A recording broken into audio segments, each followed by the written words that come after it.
If a little green is good, more is even better. Now, back to Green is Good with John Shigarian and Mike Brady. Welcome back to Green is Good. And Mike, wasn't Beth really tremendous in her mission over at the EDF? You know, I'm glad that we got people like Beth Trask and the rest of the people that she works with at the Environmental Defense Fund, because sometimes when you see just how much for granted some big polluters and even, just the individual citizens get, and the cavalier attitude we have about taking care of this one big, blue ball that we all share and, lifeboat Earth, you get a little... it can get you a little scared. Well, I'm with you, and on the second half of the show, we also have a special guest. We have our friend Allan Oliver, the CEO of the New Mexico Green Chamber of Commerce. It's our first guest ever, Mike, from New Mexico. So our listeners have to hear this commercial, then come on back to Green is Good. If a little green is good, more is even better. Now, back to Green is Good with John Shigarian and Mike Brady. Welcome back to Green is Good, and we're so honored to have our friend Allan Oliver, the CEO of the New Mexico Green Chamber of Commerce. Welcome to Green is Good, Allan. Well, thanks so much for having me. I really appreciate it. Hey, Allan, this is a show of first today because I don't think we've ever had a Green Chamber of Commerce on, number one. Number two, we certainly have never had a guest on from New Mexico. We've gone around the world to Paris and Brazil and different parts of the world. We've never even had New Mexico, so we're so thankful that you came on the show today.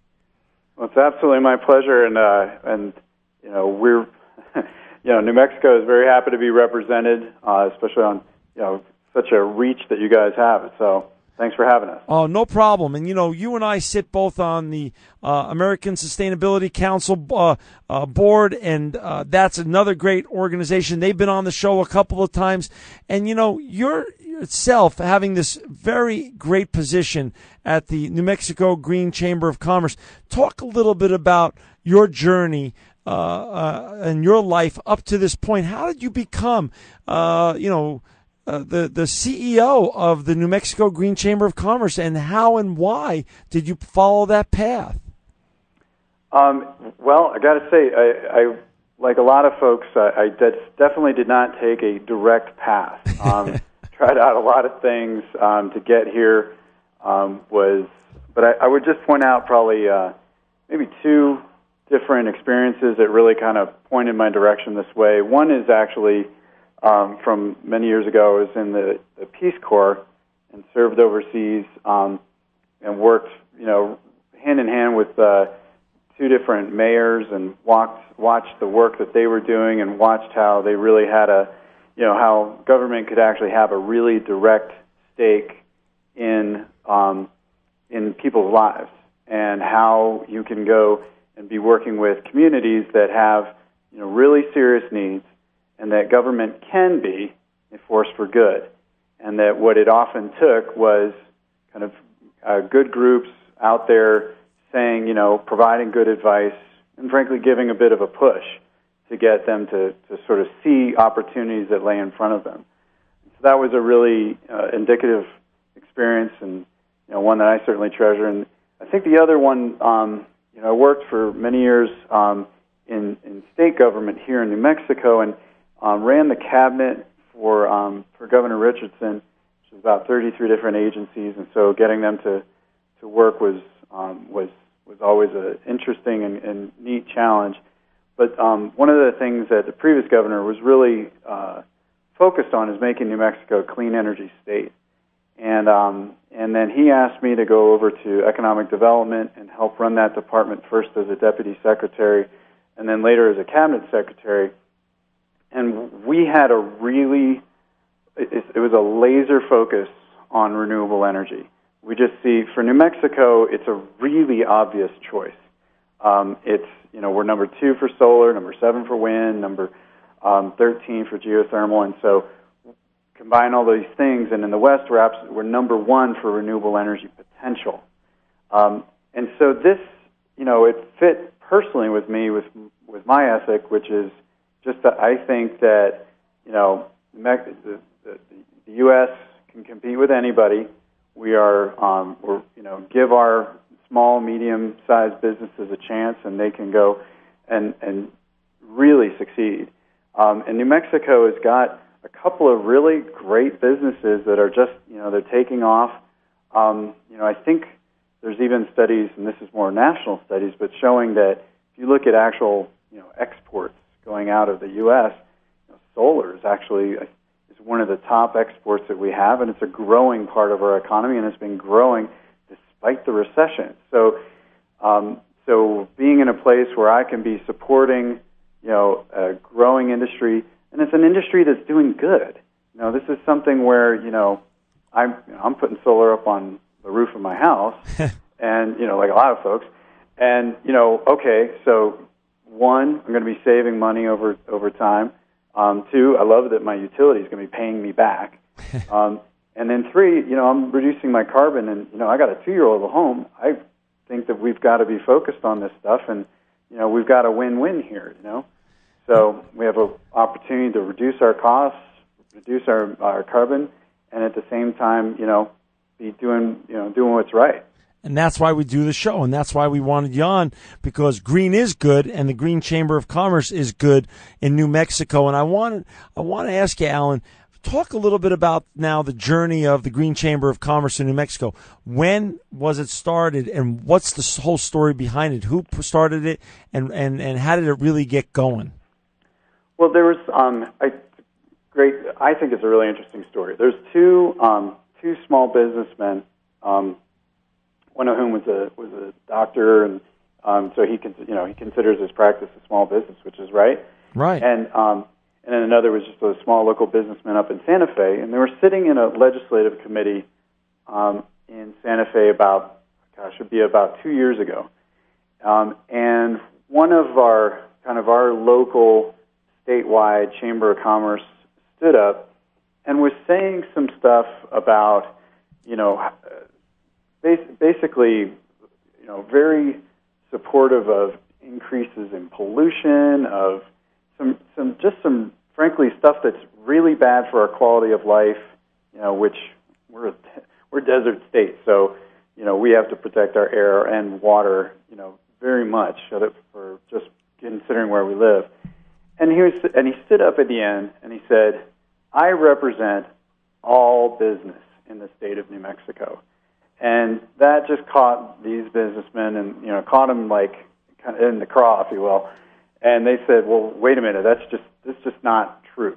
And we know that there's other businesses that are like us that believe that there's a good and responsible way to do business, and at the same time create long-term profits, for our company and the better product for our consumers, and again, just do it all in a responsible way. Right.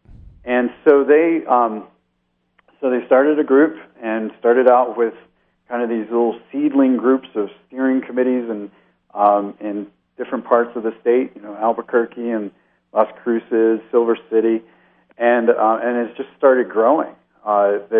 We've gone from essentially what you would say is those two guys, and now we're up to about 1,200 members statewide, with chapters in 5 different communities, and growing by about 20 businesses a month. So, which is saying a whole lot in this economy. And, New Mexico's been hit just as hard as any other state. But folks look at this as a good investment into, the value of their company and a good principle, frankly, a good philosophy. Allan, so how long ago again was this started? How many years? Oh, it's a year and a half. Year and a half ago. So it's fairly new, really.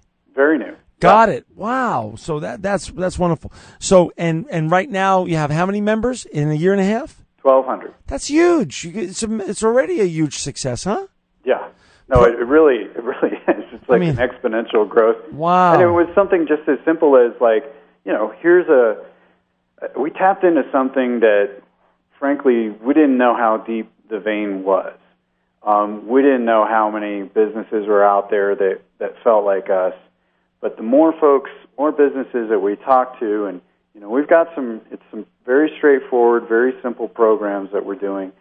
Thinking about buying local first, thinking about helping businesses become more sustainable, reducing their energy usage, conserving water, mitigating their carbon, and then lastly, advocating for clean energy in the legislature, which is for our state a very big deal. And there's a whole lot of folks that said, that's I can get on that bandwagon. I want to be a part of this. Got it. So then talk a little bit about focus. When, there's so many things to do when you're, starting a new venture like you guys have done. It's a year and a half old and, so much to do. How do you focus? What is the New Mexico Green Chamber of Commerce's focus right now? Well, so we decided early on that we can't be all things to all people. If we do, then we're not any different from any of the current chambers. We need to show that we're adding value and that we're, it's a different product. What we're offering is different and distinct. And so we do it with 3 different programs that I touched on very briefly. The first is we do Think Local campaigns. Now, these are, folks have heard of these before, but essentially what we try and do, basically the story goes that for every $100 that you spend, let's say you're buying a product, maybe you're buying a product from Walgreens versus buying a product from a local store. If you were to buy the same product in both stores, if you buy it at Walgreens, it's about $13 that will stay in the community. If you were to buy that same $100 product at a local store, $40 stays in the community. So for us, it's an obvious, you want to build strong local sustainable communities, then you want to be buying local and educating the public of why it's an investment back into the community. So that's the first thing we do. So thinking local is a mantra of the New Mexico Green Chamber of Commerce. Absolutely. Got it. Yeah. The second thing that we do is something called the Green Business Advantage.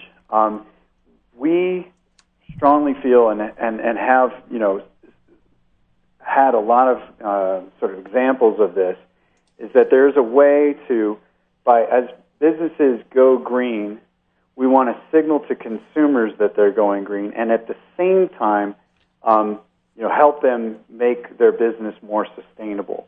So, my favorite example, because I like beer, is there's a place called High Desert Brewery down in southern New Mexico, and they decided what they wanted. They're very focused on the state. They're very focused on trying to be a better, more responsible business. They decided to go solar, and so they now produce in New Mexico, the only solar brewed beer in New Mexico, and it's something that their consumers look for. They get a kick out of it, and they get, frankly, their huge numbers of people going in, and it's something where it's so it's helped their bottom line by making because you attract more consumers. It's helped their bottom line by reducing their costs.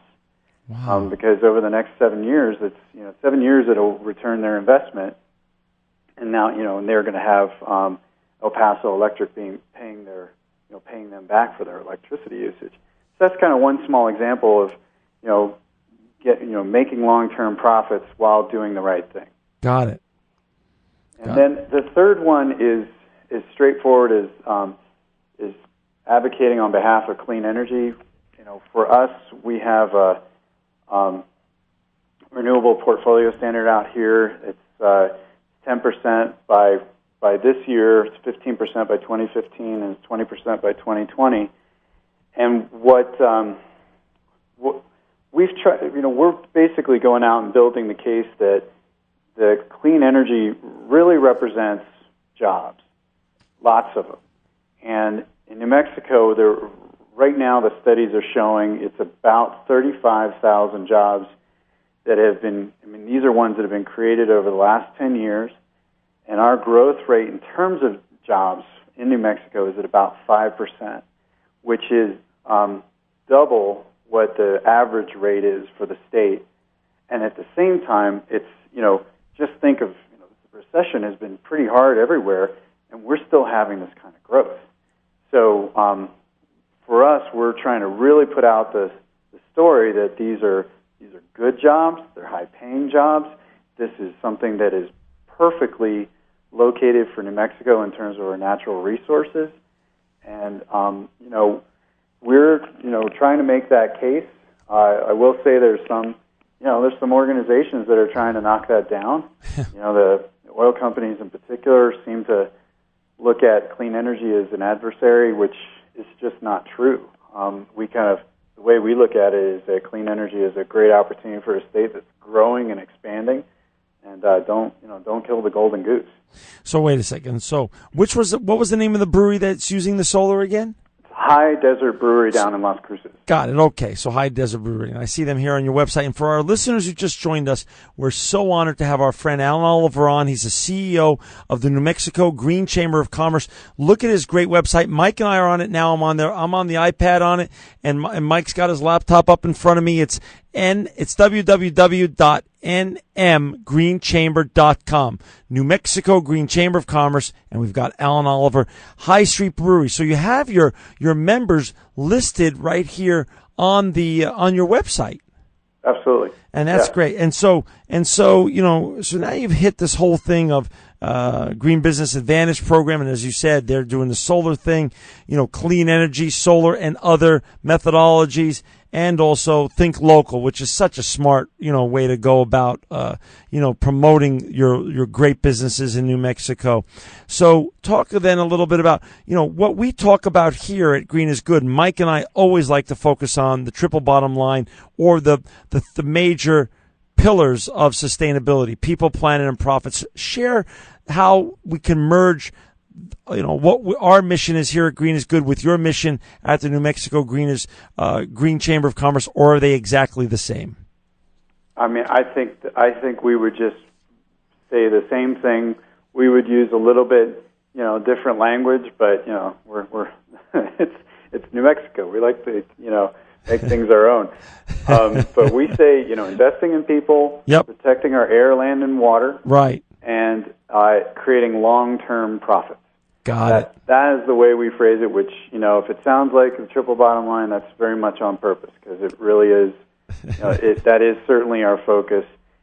And, the businesses that subscribe to us and, become members with us, they are also, jumping on board with the triple bottom line.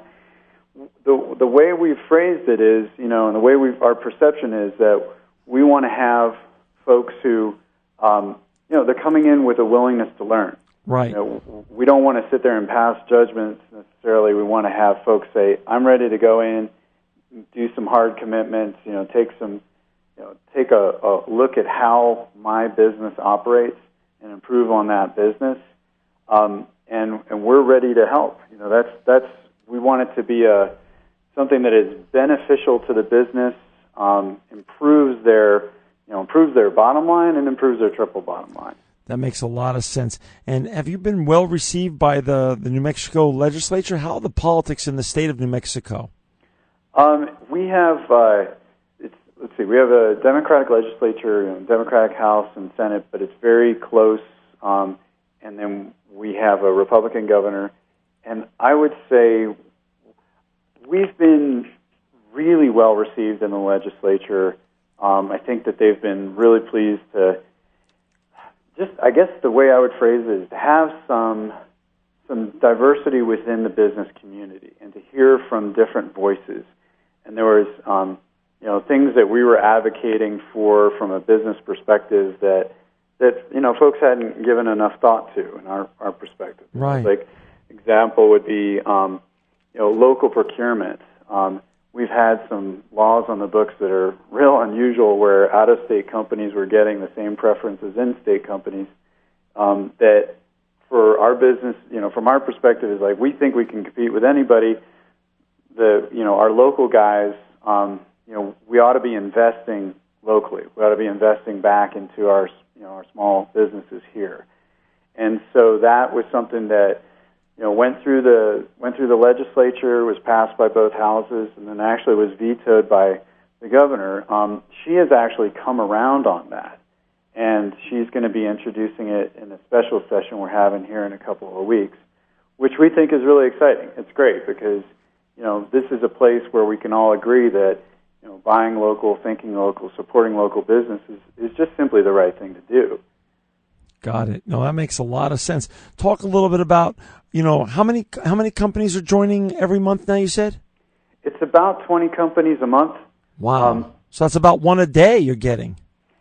Yeah, One a business day, yes. Wow, that's so. Then, what's the proposal? I meet you today. You and I are over at like High Desert Brewery, and it's the end of the day, and I own a business, and we're just sitting and enjoying a nice Solar Brew beer together. And what's the pitch? What's Allan Oliver's pitch about why should I join? I've been already here. My dad passed me down this great company here in New Mexico. We're doing well. Why do I join? Well, the reason I think that your business should join is that you're a responsible business voice in our community.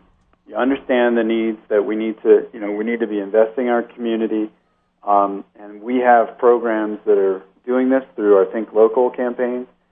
You're also a business that understands that these days if you want to run a long-term sustainable business, say like your dad did, that keeps continuing to give back to your community, then you're looking for creating a sustainable business. Right. And this is something where we have different programs to help on that we're eager to work with you on. And the last is really I would say it's somewhat of a philosophical point, but New Mexico has a great opportunity in terms of clean energy. Lots of businesses are now moving to solar or becoming more energy efficient, or they're buying wind power. Some are even going towards geothermal out here. This is something that is a big job creator for the state. The more our economy out here is humming and the more jobs that we're creating, the better it is for all businesses. So this is just simply a smart investment back into our state, and we'd like to have you on board. That's amazing. And do you guys cover every industry, Allan? Do you have membership that's very diverse? Yeah, I would say we're pretty darn diverse. I mean, we've got we have everything from some solar and wind. We have some co-op companies like CSAs. We have various real small retail outlets, restaurants. Ice cream parlors. I'm looking at our list. It's a very diverse group. Allan, I had the honor of meeting you first when we went on the American Business Sustainability Council's board meeting, and we went over to the White House as advocates for our organizations, but also as a group, the power of our group. And you did a great job, of course, advocating what the New Mexico Green Chamber of Commerce does. Talk a little bit about what you do on a national basis, because I know you also hosted members of the White House back in your home state after our meeting. Talk a little bit about that interaction and what that means for the great people of your state of New Mexico. Well, thank you. And listen, it was a real honor working with you and meeting you as well. So let me be sure to say that.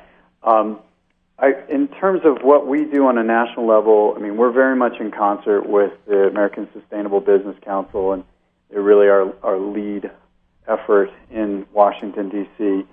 And, we've worked hard to try to be a part of making sure that when they're going up and having their voices heard in D.C., that, states like New Mexico are also represented, and, having a Western voice in there, which we think is awfully important. We were honored to have Nancy Sutley out here. She is the chair of the Council for Environmental Quality. And for our businesses, she's very focused on clean technology, green grid efforts, and a number of other clean energy aspects. And so we had a really nice roundtable with her, about 25, 30 of our leading businesses here, and she gave a good presentation of some of the different things the Obama administration has done. But I think she was, at least my view, I think she was really impressed with the caliber of the businesses that are out here and the different things that they're doing. And she listened in particular, like we have had a number of different green grid initiatives out here and smart grid technologies that we're trying to put into place. And from a larger market perspective, that if we can get these things to launch and get some good examples of it and get some good federal support for it, it's going to create. I mean, there's kind of no shortage in the number of jobs that smart grids can really create. So I think she was really impressed with that. A lot of the water technologies out here, because it's a high arid desert, and our resources for water are really scarce. The technology companies that are working in that area have really, made some pretty serious advancements, and that are really transferable, and they're, flat out good for the economy, good for the environment, good for kind of all of the above, if you will. So I think that really caught her interest. And then, I'll say this, we put in this, we're not the only ones to advocate for this, but PACE districts, essentially clean energy districts that allow they work off of tax assessments and property assessments.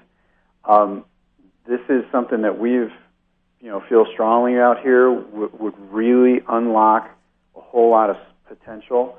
It would really give access to, here in New Mexico, tens of thousands of homeowners, and then nationally, I mean, I'm sure the number's in the millions, that would really see our solar industry just take off. And it's something that, frankly, is in our viewpoint, is just a bureaucratic impediment that just needs to go away. Gotcha. Allan, unfortunately, we've reached sort of the end of our show. We're down to the last minute or so, and I want you to share any last thoughts you have on the great work you're doing and on your journey. And with our listeners, I'll leave it to you the last minute or so. The only thing I would just share is, I appreciate, obviously, this program is terrific and sharing ideas, and thank you for having me on. And, I guess my hat's off to really the pioneers that are out there. I know with electronic recycling, I know you've been just a leader on that, and so many other folks have taken trying out something brand new and seeing if it will fly. And we need more entrepreneurial spirit out there. I think the green sector of the economy is the exact place that has the most movement right now, and so just encourage anybody out there who's got an idea and wants to chase it, go chase it. That is just perfect way to end the show today. And Allan, you're always welcome back on Green is Good. For our listeners out there, to learn more about the New Mexico Green Chamber of Commerce and to join it, so we get Allan's numbers up from 1 a day to 2 a day, go to www.nmgreenchamber.com. Allan Oliver, you are a sustainability leader and truly living proof that green is good. This program will be available for downloading in a couple of days from our station's website, keyword podcast. Thanks for listening, and join us again next week at the same time for another edition of Green is Good.